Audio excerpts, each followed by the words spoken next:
El día de hoy hablaremos sobre fisiología del sistema nervioso, la parte 1. Todo el capítulo está a mi cargo. Yo soy el docente Albert, para los que no me conocen.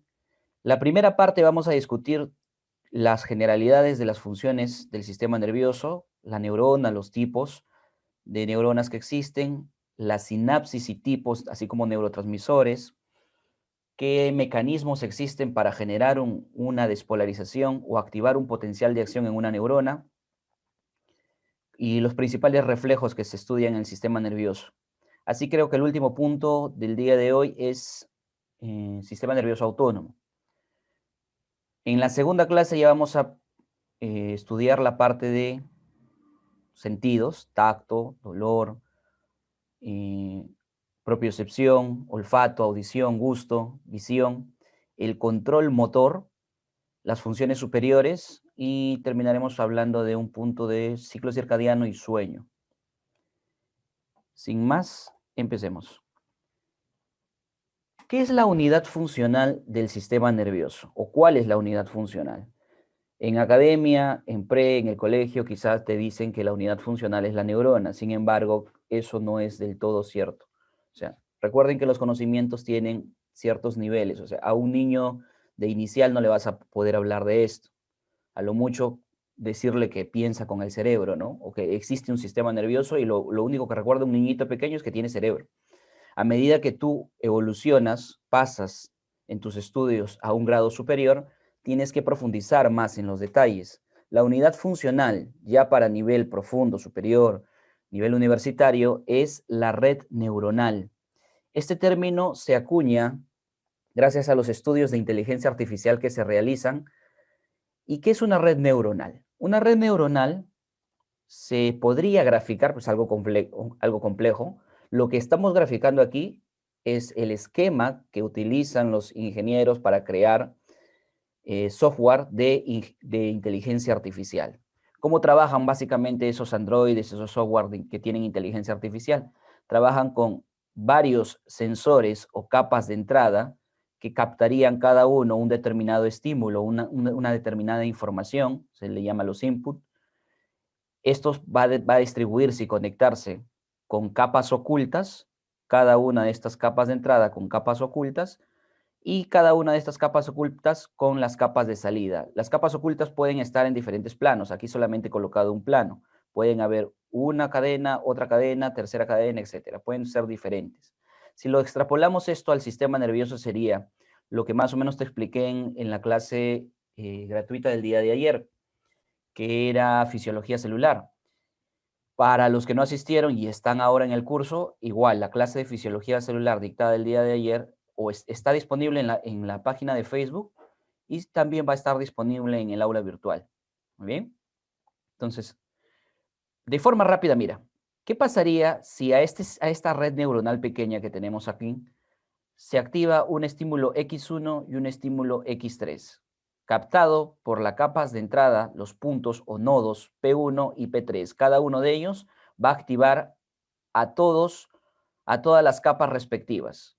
O sea, P3 activa desde la P1 a la PN de la capa oculta, P1 activa desde la P1 a la PN en la capa oculta. Ahora, las capas ocultas, dependiendo de cuántos nodos de la capa de entrada los han activado, en el ejemplo que yo te he dado, a P1, ¿cuántos las activan? P1 y P3, ¿verdad? A P2, igualito. Dependiendo de cuáles sean los nodos o puntos de capa de entrada que estimulan a estos nodos, van a responder de una determinada manera, y así sucesivamente para las capas de salida, finalmente generando una sola respuesta. Ante un conjunto de estímulos se genera una sola respuesta. Explicar en realidad el funcionamiento es llevado a la biología humana es un poco más complejo. Son teorías, recuerda, son teorías nada más. Funciones de la neurona. Ahora, si ponemos una unidad funcional un poco más pequeña, que es la neurona, ¿qué papel desarrolla esta en el sistema nervioso? Las funciones las podemos resumir en 4. Propaga, integra, genera y transmite. Los colores me van a ayudar a poder señalar las zonas y la ubicación específica de la neurona que hace y cumple cada una de estas funciones. Por ejemplo, la propagación está a cargo tanto de dendritas como de axones. En realidad, de la parte final del axón, el teledendrón, justamente con los botones terminales. ¿Qué es la propagación de un impulso nervioso? Es la, no voy a utilizar la palabra transmisión porque a veces confundimos con esta cuarta función. La propagación es pasar, P de propagar, P de pasar, recibir o dar una señal. En este caso, la señal se da a través de neurotransmisores. Entonces, pasar la señal hacia otra célula, ¿con qué se pasa? Con el telodendrón. ¿Y con qué se recibe? Con las dendritas. De forma general, ¿no? Hay diferentes formas también de recibirlo y lo vamos a ver a continuación. Pero en un panorama general, esto sería la forma clásica cómo se propaga un impulso. Se da a través del telodendrón y se recibe a través de las dendritas. Una vez que se reciben estos impulsos, se genera potenciales de acción en la membrana de la neurona. Potenciales que van a ser estimuladores o inhibidores o incluso neutros. Estos potenciales de acción van a entrar en un proceso llamado integración. Integración, en palabras sencillas, sería que la neurona haga su matemática. Llamamos una carga positiva, para explicarte nada más, a una estimulación y un estímulo negativo a una inhibición. Entonces, si a esta neurona le han estimulado a través de 3 puntos o 3 sinapsis, entonces tendríamos 3 cruces positivas.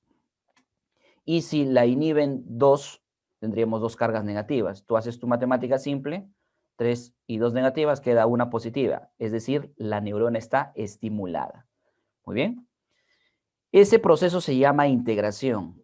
En términos sencillos, en realidad la integración se realiza en una zona de la neurona, no sé si se puede ver la manito ahí, si no me avisan para poder colocar un puntero, en la zona donde inicia el axón. Esa zona donde inicia el axón del axón se llama cono axónico. En fisiología le llamamos zona desencadenante en espiga, cono axónico o zona desencadenante en espiga. Proteínas ahí van a captar esos potenciales de acción estimuladores e inhibidores y van a decidir si van a generar o no un potencial de acción al axón. El proceso de decidir si se genera un potencial de acción y si es afirmativo esa decisión, vendría la tercera función de la neurona, que es la generación del impulso. ¿Dónde se da la generación del impulso? En la primera parte del axón o en la parte final de la zona desencadenante en espiga, ¿sí? La zona desencadenante en espiga sería como este pequeño triangulito que estoy señalando con el láser. La puntita o vértice que entra en contacto con el axón, ahí es donde se genera el impulso, genera génesis del potencial de acción en la membrana del axón. El axón también se llama cilindro eje, recuerda ello para la literatura, cuando revises estos términos que quizás te puedan confundir. Y bueno, transmitir es que el potencial de acción en la membrana del axón vaya desde una zona más proximal al cuerpo soma o pericarión de la neurona hacia una zona más distal. Lo que en pre te dijeron que es el impulso saltatorio, eso es la transmisión. La transmisión se da por despolarizaciones de las membranas a nivel de los nodos de Rambier. Y como las despolarizaciones se dan de manera saltatoria, no porque el impulso salte, sino que por la apertura de canales se da de esa manera. Primero se abren canales en este nodo de Rambier, luego en el siguiente, en el siguiente, en el siguiente y así sucesivamente. Eso es transmisión. Ojo, debo aclararles algo. Este curso, como es de 2 semanas, hay varios conceptos que yo ya no voy a tocar porque se supone que o ya los conoces o si no, tienes que revisarlos. Este curso netamente va a ser de fisiología, ya no vamos a hablar de histo, anato y embrio. ¿Sí? Bien. A ver. Tipos de sinapsis. ¿Cuántos tipos de sinapsis existen? Va a depender el sistema de clasificación que tú utilices. Si hablamos de tipo de sinapsis según las zonas de las neuronas que entran en contacto, pues tendremos los siguientes ejemplos.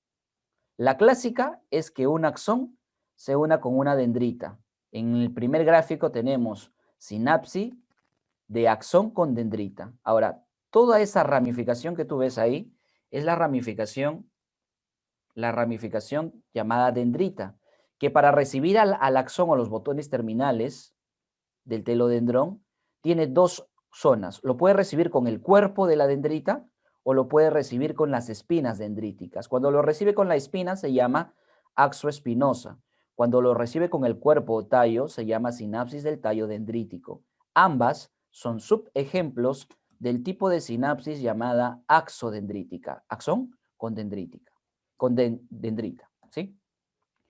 Puede darse también que el botón terminal del telodendrón del axón llegue a nivel del cuerpo del plasmalema o membrana celular del soma de la neurona. Esa sinapsis se llama axosomática. La siguiente, por las zonas que entran en contacto, axón con axón, sea hacia su parte inicial o parte media, o finalmente en la parte porción terminal. Estas, ¿cómo se llaman? Axón con axón, axonómica. Bien, cualquiera de estos tipos puede ser estimuladora o inhibidora. La sinapsis, bajo el concepto de cómo es que se propaga, ojo, propaga el impulso, se lo da hacia otra neurona, se clasifica en el primer lugar tenemos a una neurona presináptica y una neurona postsináptica. Como puedes notar, entre ellas hay un espacio llamada hendidura sináptica. Ese espacio es el lugar en donde se van a verter los neurotransmisores y estos van a llegar a la neurona postsináptica debido a que ahí se encuentran en su membrana receptores para estos neurotransmisores. Esto básicamente es una sinapsis de tipo química. ¿Química por qué? Porque se utilizan moléculas y estas moléculas se llaman neurotransmisores. Hacia la mano derecha tienes el gráfico de una sinapsis iónica o también llamada sinapsis eléctrica. Iónica se comprende porque hay manejo de iones para propagar el impulso. Y eléctrica porque justamente el flujo de iones en las células ocasiona estos impulsos que llamamos impulsos nerviosos o potenciales de acción. Muy bien. A ver. Por un lado tenemos la sinapsis química, por otro lado tenemos la sinapsis eléctrica. ¿Cómo se da la sinapsis eléctrica? El potencial se pasa debido a que en la neurona presináptica los iones que se acumulan aquí, principalmente de cargas positivas, atraviesan canales, uniones tipo gap, hacia la otra neurona para poder cambiar el potencial de esa nueva célula. Recuerde que el potencial de una neurona, de una célula en general, es el potencial de membrana, es la diferencia que hay entre cargas positivas y negativas del medio exterior y el medio interior. En la primera clase de fisiología celular te expliqué por qué se da esa diferencia. Una de las razones era porque en la membrana, en la capa interna de la membrana celular, hay mayor cantidad de proteínas periféricas. Entonces la proteína tiene carga negativa y por ello se negativiza la parte interna de la membrana. Pero la principal razón por la cual la parte interna es negativa es por la distribución del fosfolípido llamado fosfatidilcerina, el cual se encuentra en la bicapa fosfolipídica, pero en la capa interna, distribuido ahí. Y entonces, como tienes fosfolípidos negativos, esa zona y esa cara es negativa. Si decimos que la cara interna es negativa y hacia afuera positivo, eso se considera potencial de reposo de una célula cualquiera, positivo afuera, negativo adentro. Que en esta sinapsis un ion positivo migre hacia la neurona postsináptica hace que en el citoplasma se aumente la carga positiva, es decir, la parte interna de la neurona se positiviza y eso se llama despolarización. Recuerden, todavía vamos a entrar en estos detalles en diapos siguientes, pero te estoy empezando a decir estos términos, ¿no? ¿Qué es un potencial de acción? ¿Qué es despolarización? Te estoy preparando para lo que viene. Tipos de transmisores. Estos transmisores en la sinapsis química se denominan neurotransmisores. Ahora, en algunos libros vas a encontrar una diferencia entre neurotransmisores y neuropéptidos. Yo te debo decir que el término general para ambos es transmisores del sistema nervioso. Neurotransmisores pequeños y neurotransmisores de conjunto de aminoácidos llamados neuropéptidos. Por el tamaño, los neuropéptidos obviamente tienen mayor tamaño. Un neurotransmisor generalmente es un aminoácido modificado o proviene de un aminoácido. Por eso el grupo químico que tienen usualmente son aminas, los pequeños, los neurotransmisores pequeños. Los neurotransmisores grandes, llamados neuropéptidos, son un conjunto de aminoácidos, por ello el nombre. Bueno, aminoácidos como tal o derivados de aminoácidos. Vamos a clasificar a los neurotransmisores. Derivado de aminoácido, monoaminas. Aminoácidos como tal, aminoácidos dentro del tipo de aminoácidos. Neuropéptidos, ejemplos vamos a ver, y otros también llamados no clásicos son 1, el ATP, 2, el óxido nítrico. Recientemente hay estudios donde el monóxido de carbono interviene como neurotransmisor no clásico, pero dentro de este grupo de otros también vamos a tener a la acetilcolina, ¿sí? Bueno, monoaminas, norepinefrina, adrenalina. Recuerda que la norepinefrina también es noradrenalina. Adrenalina o epinefrina, sinónimos. La dopamina. Hasta aquí, los tres primeros son derivados o se sintetizan gracias al aminoácido tirosina. Y los tres son llamados las catecolaminas del organismo.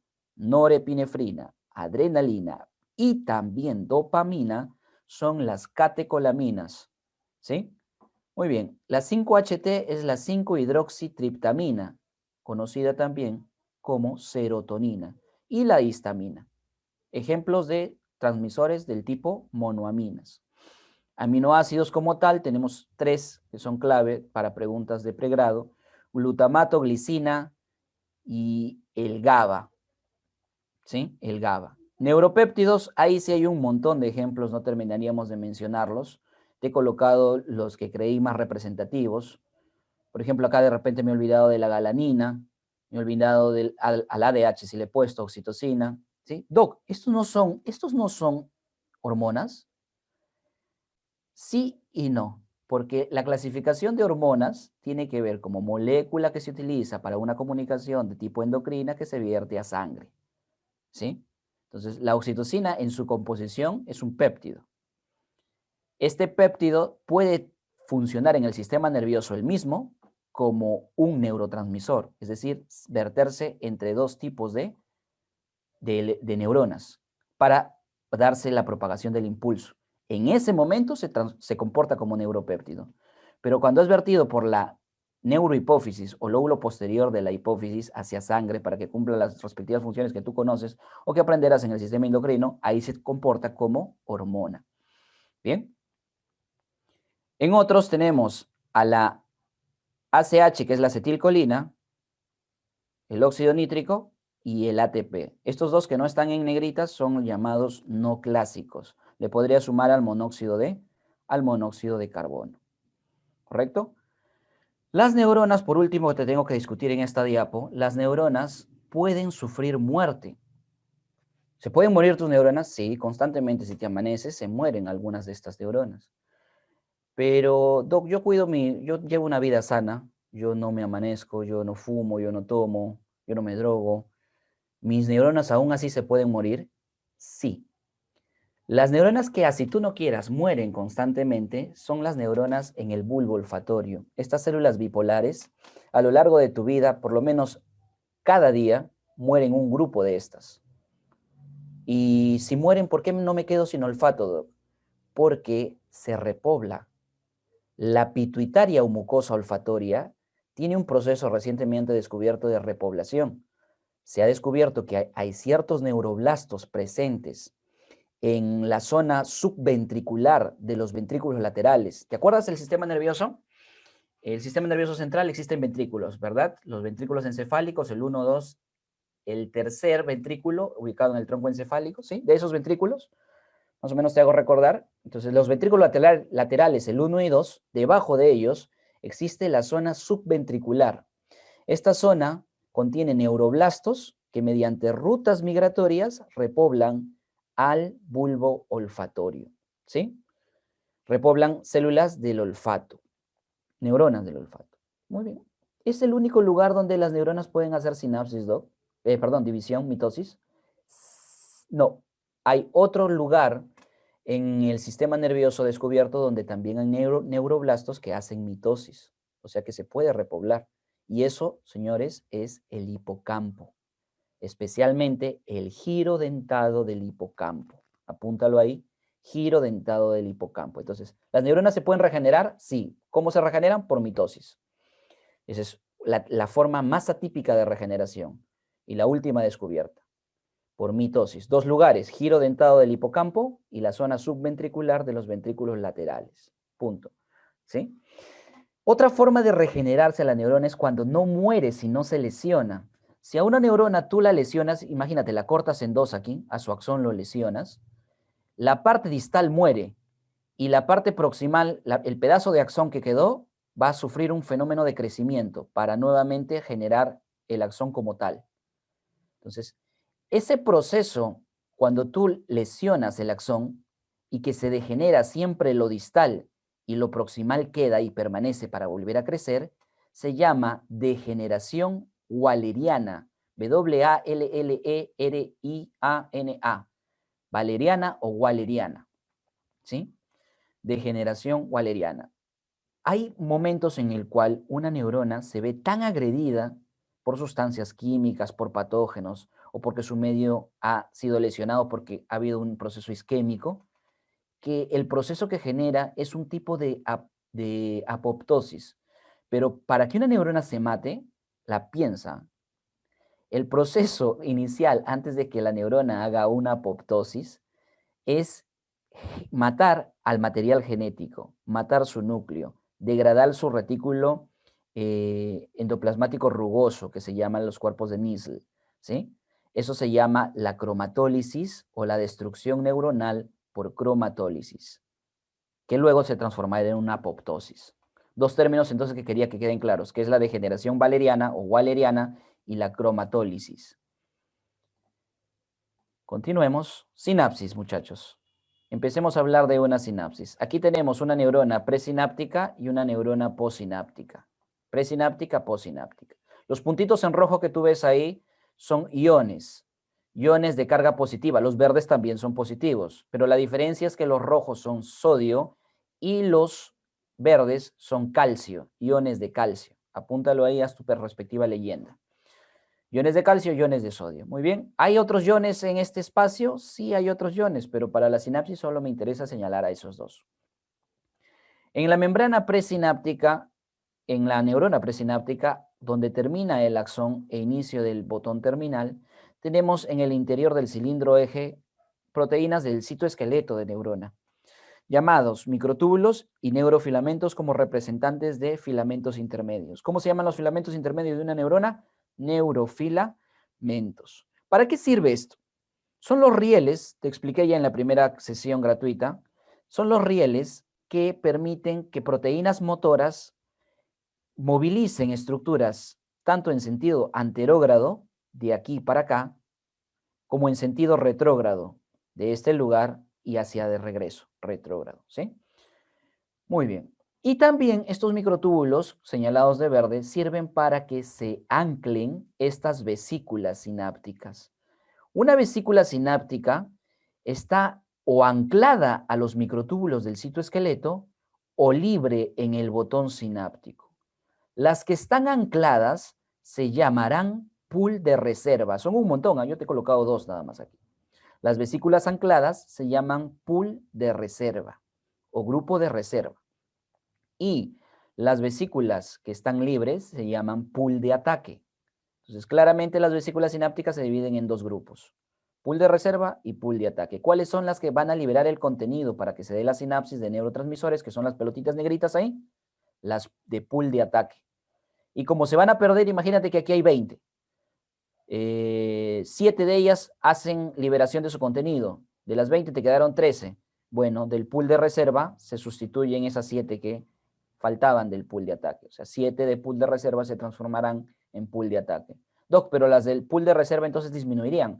Se sintetizan nuevamente estas vesículas que vienen desde el citoplasma del cuerpo neuronal. Desde ahí vienen traídas por los microtúbulos, por proteínas motoras. Muy bien. Otra cosa que te debo aclarar es lo siguiente. Estudiemos una vesícula sináptica. A ver, pueden notar ahí una estrellita de varias puntitas de color celeste, ¿sí? Una viñeta estrellada de puntitas de color, en general de color celeste, ¿sí? ¿Saben a qué me refiero? Esa proteína es la que ancla a la vesícula a los microtúbulos. Esa proteína se llama, a partir de ahora la llamaremos sinapsina. Sinapsina. Proteína que ancla a la vesícula a microtúbulos. Sinapsina. Luego, pueden observar una tripita que parece un gusano en membrana, que tiene un dominio intramembrana y extracelular. Si no la pueden observar, la señalo. Es esta de aquí. Este gusanito es una proteína capaz de captar el aumento de calcio en el botón terminal. O sea, son sensores de calcio. Esos sensores de calcio se llaman sinaptotagminas. Sinaptotagminas. Muy bien. Doc, yo puedo ver ahí dos rayitas rojas en una vesícula. Sí, esas rayitas rojas simbolizan a dos proteínas del mismo nombre que forman parte del complejo SNAR. Se llaman las sinaptobrevinas. Doc, me está mareando un poco. ¿Qué es el complejo SNAR? En biología celular y molecular debieron haber aprendido que el complejo SNAR es un conjunto de proteínas que permiten la fusión de una vesícula con la membrana de la célula para la liberación de contenido. En resumen aquí, porque no es clase de biología, el complejo SNAR estaría formado por tres proteínas para liberación de contenido. Una es la rojita. ¿Cómo se llamaba la rojita? Sinaptobrevina o SNAR-V. ¿Por qué se llama SNARE-V? Porque está en la vesícula. Y las otras dos son la blanca con borde negro y la verde que tenemos aquí. La blanca se llama sintaxina y la de verde se llama SNAP25. La de verde se llama SNAP25. Muy bien. Entonces, esas tres forman el complejo SNARE. Complejo SNARE o SNAR. La sinaptobrevina, disculpen, la blanca que era la sintaxina y la SNAP25 que es la de verde. ¿Para qué sirve ese complejo SNAR? Para la fusión de la vesícula con esta membrana y liberación del contenido. Bien, ya hemos hablado entonces de esta vesícula. Los puntos de negro son los neurotransmisores. Ahora, ¿qué sucede? En esta membrana hay un potencial de acción, que el potencial de acción ahora va a ser el flujo de iones. ¿Qué iones? Mira aquí. Ingresa un primer ion positivo tras la apertura de este canal. Canal rojo, ¿ah? Los colores dicen mucho acá. Ingresa qué ion? Sodio. Eso genera que la carga de la membrana cambie. De lo que era positivo afuera y negativo adentro, ahora adentro se va a hacer más positivo. O sea, el potencial de la membrana cambia y a eso le llamaremos despolarización. Esa despolarización local genera activación del siguiente canal. Ojo, el primer canal de rojo que se abrió porque uno igualito lo activó o lo abrió, de la misma manera que aquí este está abriendo al siguiente. Ese rayito naranja que aparece significa voltaje de cambio. O sea, la despolarización genera un cambio de voltaje. Y ese cambio de voltaje es el que abre al canal. Por eso es que estos canales, cuando tú los revisas en los libros, te dicen canal de iones, en este caso canal de sodio, dependiente de voltaje. ¿Qué quiere decir eso? Que es un canal que se abre cuando el voltaje cambia, cuando hay una despolarización. Entonces se abre ese canal, ingresa la otra molécula de sodio. ¿Qué genera esa molécula de sodio? Despolarización local, que abriría el siguiente canal. Y así sucesivamente. Y eso es el impulso nervioso a nivel de la neurona, mira. En la membrana así se transmite el impulso. Muy bien. Finalmente, hacia el botón terminal, terminan los canales de sodio voltaje dependientes, que son los de rojos. Canales de sodio voltaje dependientes. Y como ya no hay más, pero el sodio que ha ingresado ha despolarizado o cambiado el voltaje en membrana, ese voltaje ahora va a estimular, cambio de voltaje va a estimular a este canal, que se abre por voltaje. Es un canal dependiente de voltaje, pero ya no de sodio, sino esta vez de calcio.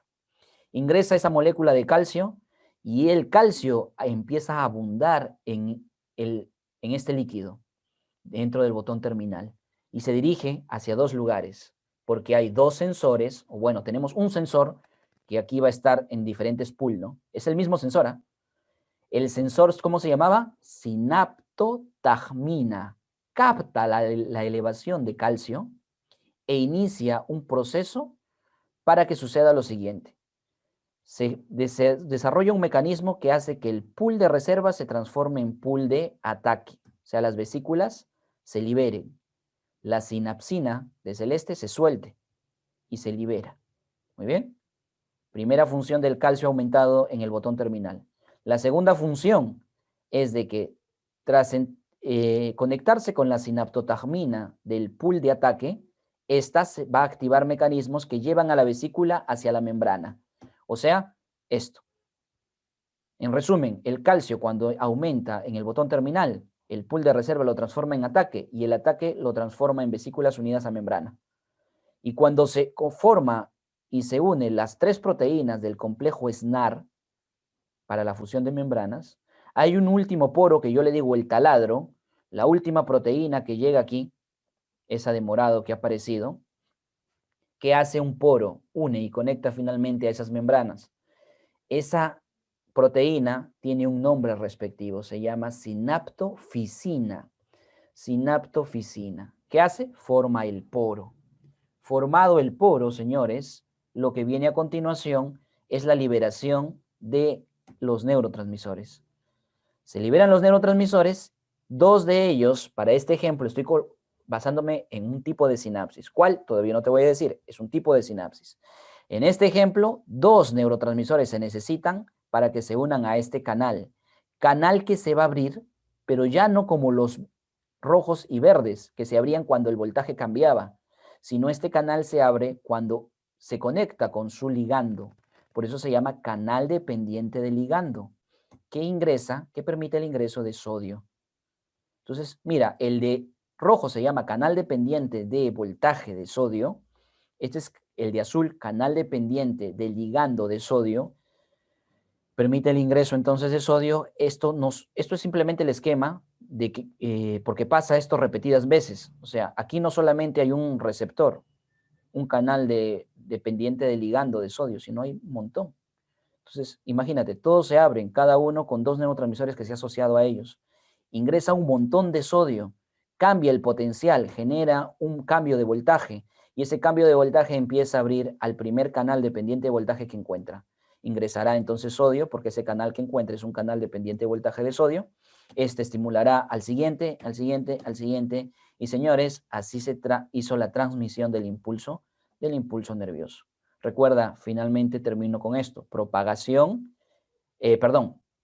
lapsus, me equivoqué.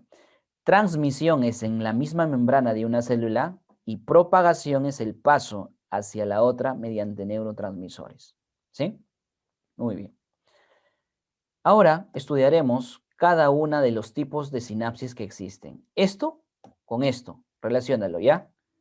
Canales de rojo, ¿quiénes eran? Los de sodio dependiente de voltaje. Canal de verde, ¿quién era? El de calcio dependiente de voltaje. Ahora vamos a ver el chat. La proteína de morado. ¿Cuál de morado? A ver, regresemos. ¿Cuál de morado? Ya, la que apareció acá. Moradito, lila. Sinaptofisina, como dice Rosa Córdoba. Sinaptofisina, muchachos. ¿Muy bien?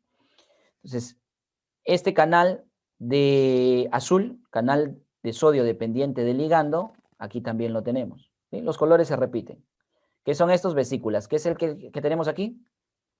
Vendría a ser el neurotransmisor. Esta sinapsis, como el neurotransmisor que vamos a estudiar es la acetilcolina, se llama sinapsis colinérgica. ¿Qué sucedía? Mira, sodio ingresa, ¿y por qué se van abriendo esos? Por despolarización, cambio de voltaje. Finalmente, ese cambio de voltaje genera que se abra el canal de calcio dependiente de voltaje. El calcio va a ir hacia la vesícula del pool de reserva para que la transforme en vesícula de pool de ataque, y el pool de ataque se irá a la liberación del contenido. ¿Qué se libera? Las acetilcolinas. Se necesitan dos acetilcolinas para activar a este receptor. Este receptor, ¿qué hace? Permite el ingreso de sodio. Es un canal de sodio dependiente del ligando. Chicos, las acetilcolinas, que son los ligandos, y los receptores, que en este ejemplo es un canal para ingreso de ion, cuando vimos esto en fisiología general, clase pasada, cuando vimos esto, dijimos que a este tipo de receptor se llama receptor ionotrópico. Ionotrópico es un receptor que se abre cuando ingresan, que permite el ingreso de iones. Receptor ionotrópico. Los receptores para la acetilcolina pueden ser de dos tipos, metabotrópicos o ionotrópicos. ¿Este qué es? Ionotrópico. ¿Qué es un receptor metabotrópico? Aquel que no es un canal. O sea, cuando la acetilcolina se una al receptor, no va a permitir que ingrese, porque no es un canal, sino más bien es una proteína compacta que en su interior está unida a una proteína G. Y bueno, si no conoces sobre proteína G, tienes que estudiar ello, ¿sí? La proteína G es una proteína para transducción de señal. Entonces, ella se va a encargar de cambiar cosas en el interior para generar una nueva señal aquí. Dos formas, entonces, en una sinapsis colinérgica. Hay receptores ionotrópicos y receptores metabotrópicos. Término más específico. A los receptores ionotrópicos, con I de ionotrópico, le vamos a llamar receptor nicotínico. Ahí está la I, ni después de la N, nicotínico. Y a los receptores metabotrópicos, que son dependientes de proteína G, le vamos a llamar receptores muscarínicos. Dato importante, ¿eh?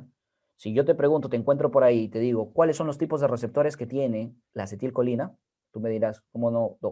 Tiene receptores nicotínicos y receptores muscarínicos. Los nicotínicos son los que al unirse con la acetilcolina permitan el ingreso de iones, por eso se llaman ionotrópicos, mientras que los muscarínicos, al unirse con la acetilcolina, activan a las proteínas G para que éstas transduzcan señal y son receptores llamados metabotrópicos. Luego hablaremos de cada uno de ellos, ¿sí? Bien, este receptor ionotrópico permite que ingrese sodio, cambia el potencial cambiado activa un canal dependiente de voltaje de sodio y así se transmite el impulso y aquí se ha propagado el impulso.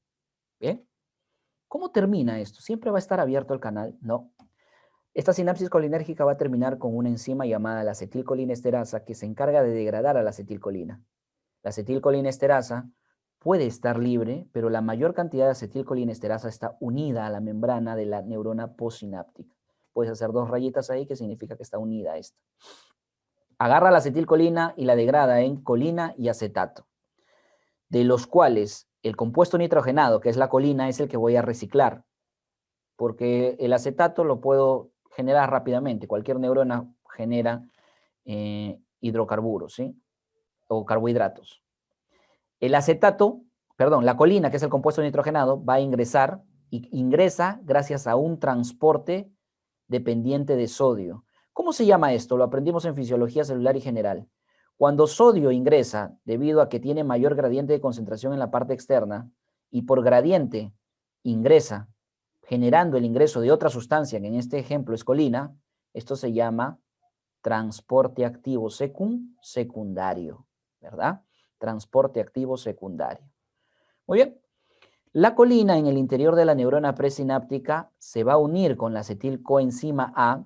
La coenzima A es una molécula que va a traer al acetil, porque recuerdas que acetato se fue, acá se necesita esos carbonos e hidrógenos para formarla nuevamente, sintetizar a la acetilcolina. De esta manera se vuelve a sintetizar acetilcolina y lo último que quedaría es meter a esa acetilcolina en la respectiva vesícula. Ojo, la síntesis se da a través de la acetilcolintransferasa y luego se guarda esta acetilcolina. Muy bien.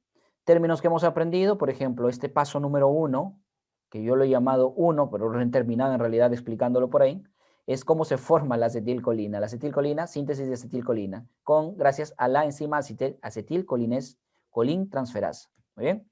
Número 2, almacenamiento, llevar esa acetilcolina al interior de vesículas. Número 3, liberación, gracias a que el calcio se unió, ya sabes con qué proteínas, la sinaptotagmina, para formar el complejo SNAR aquí, fusión de vesícula, sinaptoficina, liberación de neurotransmisor. 4, unión al receptor, 5, degradación de la molécula acetilcolina. Y 6, el reciclaje a través de transporte activo secundario. Términos entonces que son pregunta de exámenes en pregrado. Muy bien. Continuemos. Sinapsis adrenérgica. A ver, una sinapsis adrenérgica lo mismo, ¿ya? Primero, ¿cómo voy a sintetizar adrenérgica a las moléculas llamadas catecolaminas, específicamente aquí a la noradrenalina y a la adrenalina? De la tirosina, ya lo hemos dicho, las catecolaminas se sintetizan de tirosina. A través de una hidroxilasa voy a poder sintetizar, ¿qué? La dopa. Primer paso. En un segundo paso, esta dopa va a ingresar a la vesícula. Esta molécula dopa va a ser modificada interiormente a través de otras enzimas para generar a la noradrenalina. Teniendo ya la noradrenalina almacenada, bueno, puedo hacer la transmisión del impulso que viene por el axón, la apertura finalmente de canales de calcio dependiente de voltaje, que el pool de reserva se transforme en pool de ataque y el pool de ataque libere contenido. Se liberan las noradrenalinas, que pueden ser la modificación de estas también, que es la adrenalina. Debo darte una pequeña diferencia. Las noradrenalinas en sinapsis adrenérgicas básicamente le pertenecen a cuando dos neuronas se comunican. Cuando haces una liberación, no sinapsis, una liberación de catecolaminas, pero de la glándula suprarrenal de su médula, ahí las moléculas que se liberan son adrenalina. ¿Sí? Adrenalina. Bueno, tanto noradrenalina como adrenalina tienen los mismos receptores. En este caso de sinapsis, el receptor, mira, G. ¿Qué significa? Es un receptor acoplado a proteína G. Ya no es un canal, ¿eh? Es un receptor acoplado a proteína G. ¿Cómo se llamará? Metabotrópico. Todos los receptores de sinapsis adrenérgicas son metabotrópicos. Ahora, los receptores pueden ser alfa y beta. Posteriormente los vamos a señalar, ¿eh? Te estoy dando la idea. Alfa y beta. No olvides eso, ¿eh? Alfa y beta. Bueno, esa noradrenalina que se unió, aquí faltó la animación de que se une una molécula de noradrenalina, va a tener que ser sacada para que la sinapsis termine. ¿Cómo se le saca? Llevándola a ser recaptada, ¿sí? Se libera de aquí, pierde la unión y es recaptada. Se recapta y se la puede nuevamente llevar a la vesícula. Entonces, procesos que hemos visto del 1 al 5, ¿quién ha aparecido? Síntesis, número 1, almacenamiento, liberación, número 3, número 4, la unión al receptor metabotrópico, 5, el reciclaje.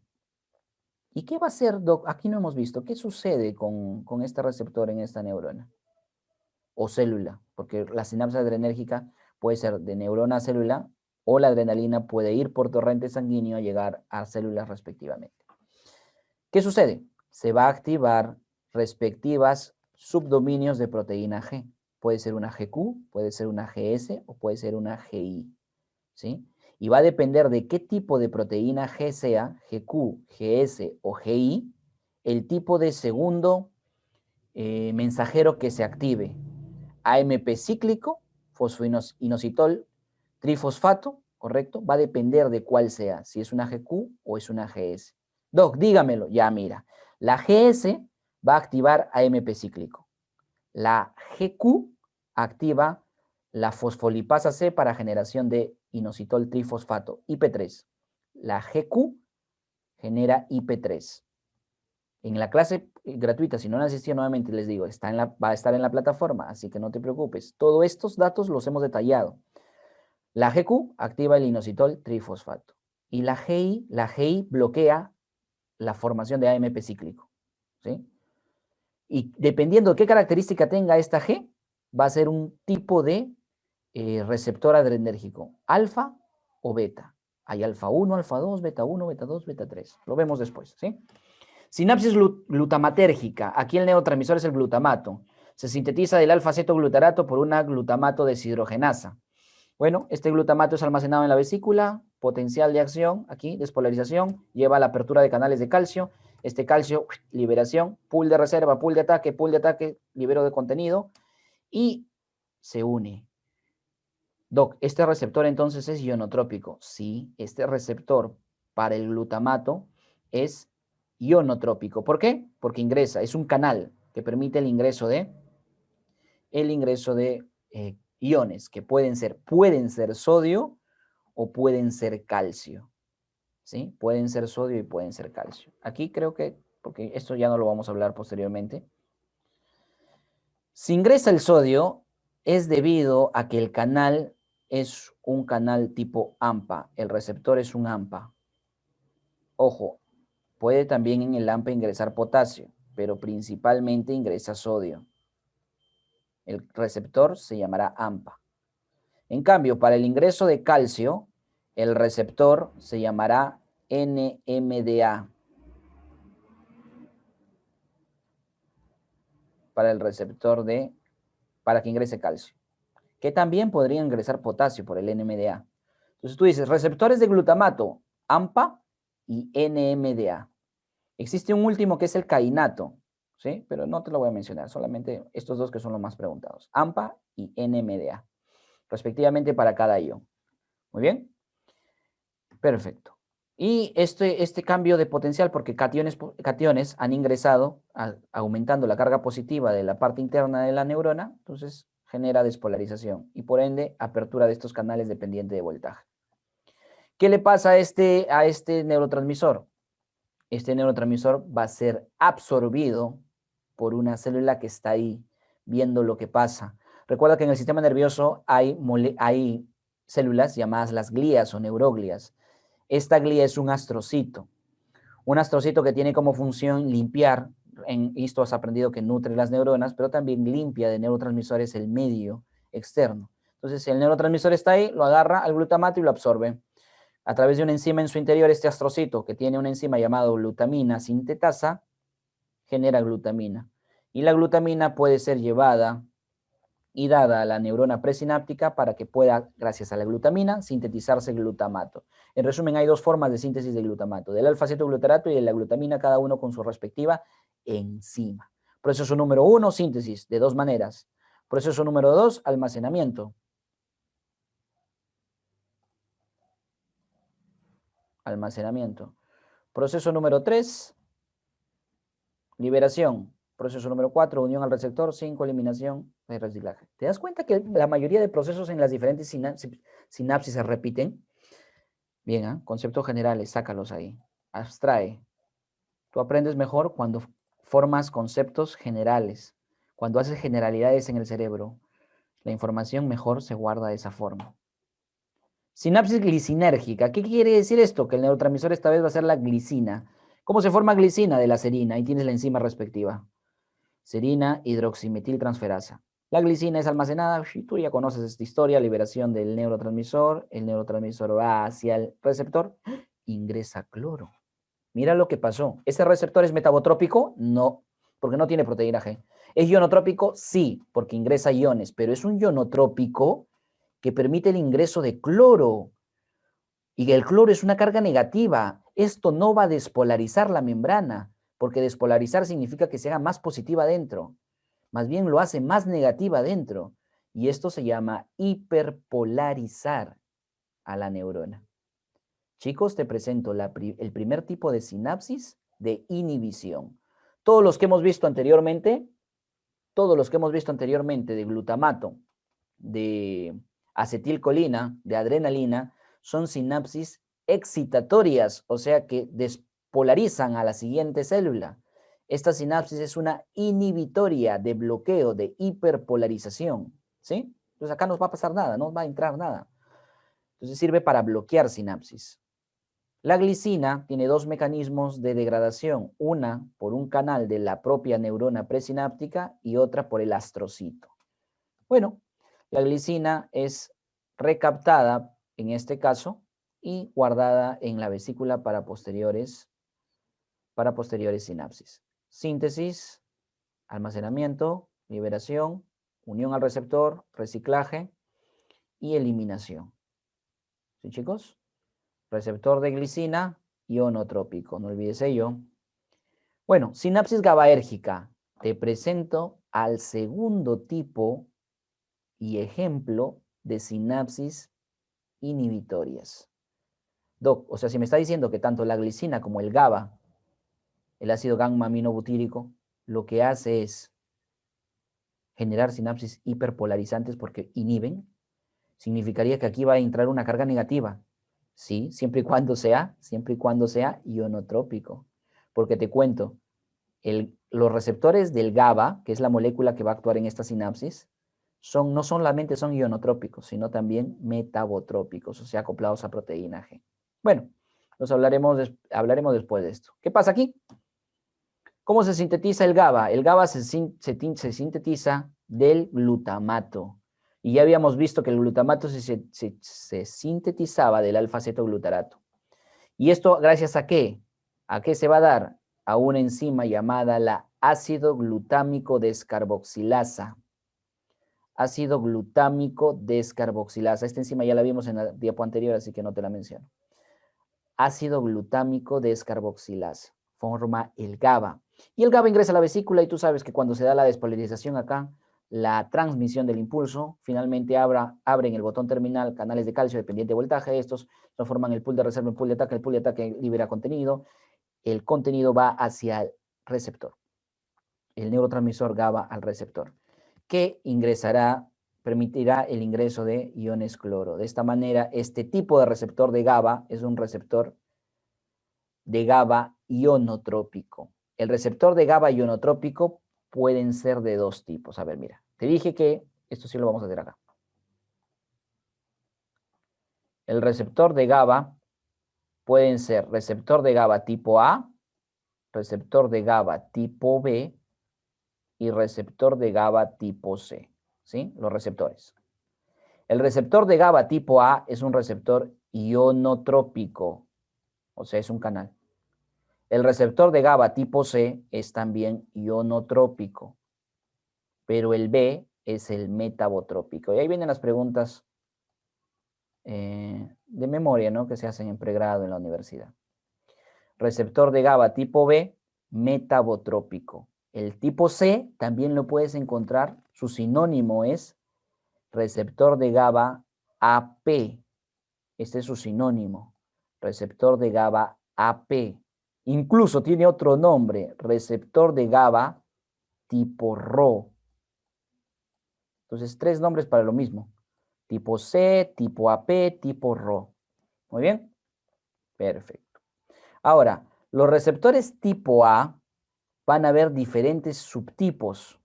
Va a haber el alfa 1, el alfa 2 y el alfa 3. Cada uno de ellos, alfa 2 y alfa 3. Cada uno de ellos va a tener una ubicación específica. Hasta aquí, idea general. Los receptores que estamos viendo, tanto ionotrópicos o metabotrópicos de los distintos neurotransmisores, pueden o tienen subtipos. Y los subtipos significa las células a las cuales van a ir. O sea, no es el mismo lugar donde vamos a encontrar receptores GABA A alfa 2 que receptores GABA A alfa 1. Muy bien. Perfecto. ¿Qué sucede? Se recicla al GABA.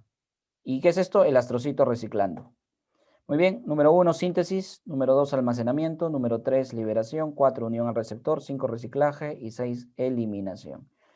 Reciclaje siempre y cuando vuelva a la vesícula. Doc, esto a veces se llamaba reciclaje en otras sinapsis. Sí, se llama reciclaje siempre y cuando haya un mecanismo que nuevamente lleve al neurotransmisor a la vesícula. Pero si ya no hay ese mecanismo, queda ahí, entonces se llamará eliminación. Muy bien.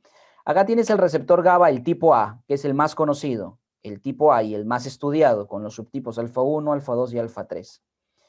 El GABA tipo A tiene 5 subunidades, cosas o información que quiero que aprendas.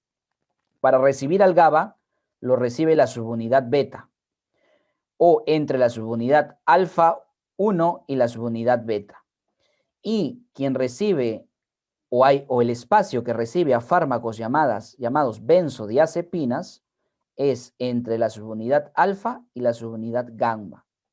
Alfa y gamma del pentámero de receptor GABA es el lugar donde están los receptores de benzodiazepinas. Muy bien. Perfecto, chicos.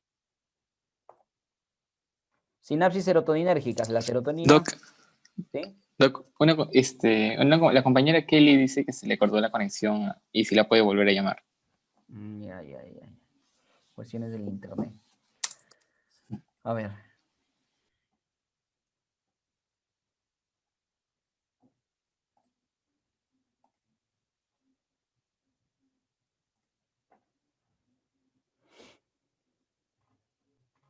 Ya la llamamos, vamos a esperar que ingrese. Bueno, sinapsis serotoninérgica. La serotonina es la enzima de del el neurotransmisor de la alegría, discúlpame. El neurotransmisor de la alegría, de la felicidad. Es el que te hace estar contento, ¿sí? En el cerebro activa este tipo de rutas neuronales. Bueno, ¿de dónde se sintetiza la serotonina? Del triptófano. Del triptófano a través de una hidroxilasa se genera esta molécula y esa molécula se genera la 5-hidroxitriptamina, que es la serotonina, 5-HT, serotonina, a través finalmente de una descarboxilasa. ¿Qué se le hace a la 5-hidroxitriptamina? Llevarla a la vesícula. Tú ya sabes, ya eso será el proceso de síntesis. Potencial, potencial, potencial, ingresa calcio, liberación del contenido, liberación de la serotonina que se une al neurotransmisor ionotrópico, ¿sí?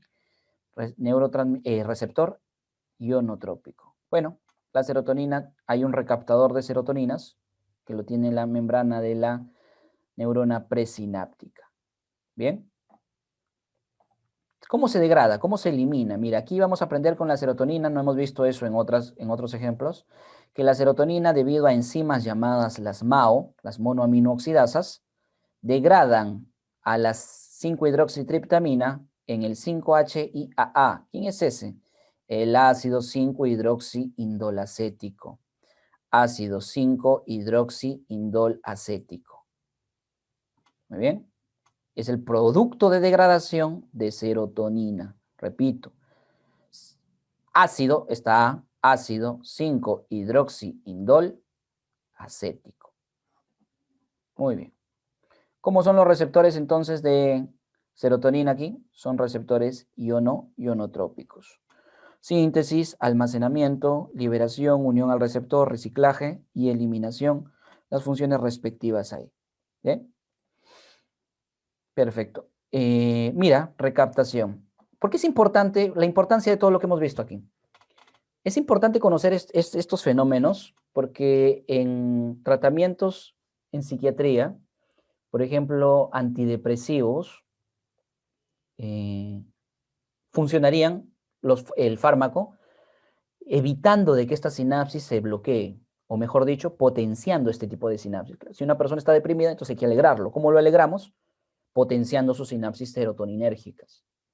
Existen una familia de fármacos llamados los inhibidores de la recaptación de serotonina. Esos fármacos van a bloquear a esto. Y si bloquean a esto, a la proteína que recapta serotonina, la serotonina va a estar más tiempo en la hendidura sináptica. Y por ende la sinapsis va a ser más efectiva o va a durar más, o se va a activar. La fluoxetina, la sertralina, son fármacos llamados inhibidores de la recaptación de serotonina. Y esa es su función. ¿Por qué te he dado este ejemplo? Porque, chico, ¿para qué aprendes fisiología y a este nivel molecular? Porque la fisiología es el curso base para la farmacología. Un fármaco no crea una función en el cuerpo. Un fármaco o activa funciones del cuerpo o las bloquea. Por ende, si quieres conocer las acciones de los fármacos y entenderlas mejor, tienes que saber todas las funciones en tu cuerpo. Aprender todo lo que puedas de fisiología.